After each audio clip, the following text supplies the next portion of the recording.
Start ಆಯ್ತಾ recording. ಇದು ಚಿಕ್ಕದು ಬಂದು ನೆಕ್ಕು ಇಲ್ಲಿ ತೋರಿಸು. ಚಿಕ್ಕದು ಬಂದು ಇಲ್ಲಿ ಬರುತ್ತೆ ನೆಕ್ಕು, ದೊಡ್ಡದು ಬಂದು ತಲೆಗೆ ಬರುತ್ತೆ. ಸೊ 15 ದಿವಸಕ್ಕೆ ಒಂದ್ಸತಿ ತೊಳ್ಕೊಬೇಕು ಮಾಸ್ಕು ಈ ಥರ ಬಿಚ್ಬಿಟ್ಟು. ಇಲ್ಲಿ ನೋಡಿ, ಮತ್ತೆ ರಫ್ ಆಗೇನೋ ಇದು ಮಾಡಿಬಿಡಿ, ಕಟ್ಟಾಗೋಗ್ಬಿಡುತ್ತೆ. ಹಾಂ, ಕಟ್ಟಾಗ್ಬಿಟ್ರೆ ಪ್ರಾಬ್ಲಮ್ಮು. ಮತ್ತೆ ಮಾಸ್ಕ್ ನೀವು ಪೇ ಮಾಡಬೇಕಾಗುತ್ತೆ. ಸೊ ಈ ಥರ ಇಲ್ಲಿ ನೋಡಿ,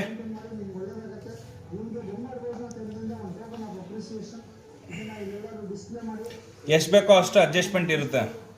ಇಲ್ಲೂ ಅಷ್ಟೇ.